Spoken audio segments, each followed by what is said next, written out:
자, 안녕하세요. 미우펫입니다. 오늘은 강아지 접종편에 이어서 이번에 고양이 접종에 대해서 알려드리려고 합니다. 고양이 접종은요, 먼저 키트 검사를 통해 가지고 고양이들의 건강 상태가 지금 현재 양호한지 먼저 확인을 한 뒤에 그 다음에 접종을 시작하게 되는데요.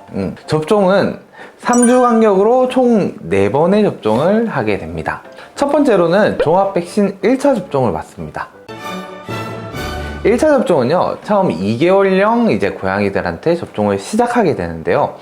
아무래도 좀 건강 상태가 튼튼해야 되다 보니까 몸무게도 어느 정도 나가고 활동성도 있는 상태에서 1차 접종을 해요. 몸무게가 몇 킬로가 나가야 되는 거예요? 정확하게 몸무게가 얼마라고는 정해지지 않은데요. 거의 한 600g 정도 이상인 경우 한 2달 정도 되면 웬만한 고양이들 한 600g 정도 넘어요. 저희 애견샵에서 분양하시는 애들 보면 너무 작거든요. 얘 몸무게랑 따져봤을 때 어느 정도 사이즈가 있는 한 요 정도 크기 정도 되면 한 600g 정도 될 것 같아요. 네.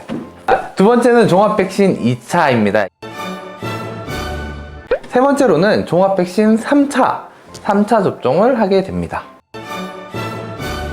자, 네 번째는 이제 고양이들 광견병 주사를 맞습니다. 광견병이라고 하면 네. 이 견자가 강아지죠. 네. 그쵸? 네. 근데 왜 고양이가 맞아야 되는 거예요? 법으로 이번에 개정이 돼서 원래 처음엔 안 맞았어요. 안 맞았는데 이제 법으로 바뀌면서 또 강의 의무가 되었습니다. 네, 예전에 안 맞았어요. 강아지 거니까. 광견병이 네. 강아지가 지나면 사람이 좀 아픈 거 미치는 거 아니고. 아니고 병이 네 번째 접종을 마치고 난 뒤에는요, 항체가 검사라고 이제 고양이들의 피를 뽑아가지고 검사를 해요. 근데 항체가 제대로 생성돼 있지 않은 경우에는 4차나 5차 이렇게 주기적으로 그 간격도 3주예요. 3주마다 한 번씩 추가 접종을 통해서 아이들의 항체를 생기게끔 도와줍니다. 종합 백신에는요, 4종이랑 3종 두 가지로 나뉘는데요.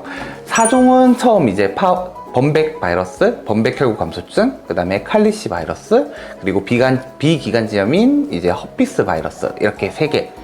거기다가 클라미디아까지 4개가 됩니다. 그리고 3종에서는 이 클라미디아가 빠진 이제 나머지들을 3종으로 얘기를 해요. 그러면은 파보는 뭐예요? 파보, 범백이죠. 고양이들은 범백이라고 얘기를 하는데요. 범백은 범백혈구 감소증이라고 해서 백혈구 수치가 점점 줄어드는 것들을 얘기를 해요. 증상으로는 설사도 하고 구토도 하고 식욕도 없어지고 무기력해지고 이런 것들. 그건 궁금하다. 그리고 허피스 바이러스라는 건요, 결막염이랑 동반을 되는데 사람으로 치면 감기인데 감기랑 정확하진 않아요. 근데 일반 처음 키우시는 분들은 감기 증상이라고 생각을 하시면 돼요.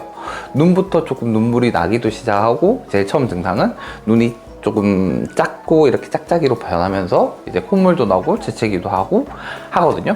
근데 이 상태로 오래 놔두게 되면 아이들 식욕도 떨어지고 움직임도 적어지고 열도 많이 나가지고 잘못될 수도 있으니 얼른 병원에 데려가시는 게 좋습니다. 그렇다면 네. 칼리시는 무엇인가요? 네. 칼리시 바이러스. 칼리시 바이러스는요. 이건 되게 가식적이었어. 칼리시 바이러스.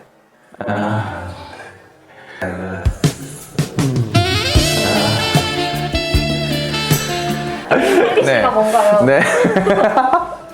자, 칼리시 바이러스는요, 허피스 바이러스랑 정말 증상이 비슷해요. 비슷하고 눈물도 나고 콧물도 나고 재채기도 하는데 열감기라고 하죠. 열이 조금 많이 높고요. 열이 높다 보니 고양이들이 다리가 저는 현상도 생길 수가 있어요. 정확하진 않는데 일단 정확하진 않아요, 솔직히. 근데 제가 오랫동안 이제 고양이를 키워보고 이제 데리고 분양도 해보면서 나온 결과인데 아이들이 다리를 절기 시작해요. 어느 때는 오른쪽 다리, 어느 때는 왼쪽 다리 이런 식으로 하거든요. 그런데 그런 애들의 특징이 전부 다 체온이 높다는 거예요. 체온이 높고 다리를 전다? 그러면 칼리시라고 생각하시면 돼요. 이거는 정확하진 않아요, 내피셜. 네. 자, 마지막으로 클라미디아는요, 이제 아기 고양이들한테 나타나는 이제 결막염 증상을 얘기를 합니다. 네. 사람 그거랑 다른 완전 다르죠? 사람이랑 생각했을 때는. 네. 완전 틀려요. 사람 병명이랑 비슷한 게 되게 많아요. 그쵸. 아무래도 사람이 먼저니까. 사람이 먼저다. 그러면 고양이 접종도 림핑 부작용이 있나요? 네, 그럼요. 고양이들은요, 림핑 신드롬이랑 이제 붓기도 하고 고양이들이 이제 열도 난답니다. 네, 그럴 때는 꼭 병원에 가셔야 돼요. 얼른 데리고.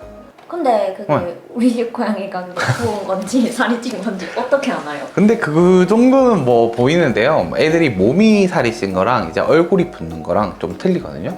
붓기가 얼굴로 조금 많이 붓기도 해요. 사람처럼 이렇게 저처럼 이렇게 동그랗게. 네. 애견샵에서 분양하는 아이들은 접종이 되어 있는 상태인가요? 그쵸. 아무래도 처음 저희 매장에 오게 되면 아이들 건강 상태를 쭉 체크를 해요. 저 말고 소유자 선생님이 체크를 해주십니다. 그리고 1차 접종을 무조건 하게 되는데요. 아이들의 건강 상태에 따라서 조금 늦어지는 아이들도 있지만 웬만하면 그날 다 보고 애들의 건강 상태를 확인한 뒤에 접종을 싹 다 해요. 그리고 혹시라도 분양이 조금 늦어지는 아이들 3주 정도 저희 매장에 있는 아이들도 있을 수 있거든요. 그런 애들은 2차 접종까지도 더 오래 있는 애들은 3차 접종까지도 저희가 다 해서 분양을 보내드립니다. 자, 그리고 이번에는 마지막으로 고양이 접종 후에 이제 어떻게 케어해야 되는지에 대해서 얘기를 드리려고 합니다. 자, 고양이들은 영역동물이기 때문에 병원을 한번 다녀오게 되면 좀 스트레스를 많이 받거든요. 영역동물이기 때문에 당연히 낯선 곳에 가는 것도 스트레스이기도 하고 이제 주사를 맞는 것도 스트레스이기 때문에 적어도 3일 정도는 아이들이 좀 편안하게 휴식을 취할 수 있도록 안정하게 좀 조용히 그리고 맛있는 것도 많이 주시고요. 그렇게 하시는 게 좋아요. 그리고 무엇보다 중요한 것은요, 병원에 대한 나쁜 기억을 심어주지 않는 것인데요.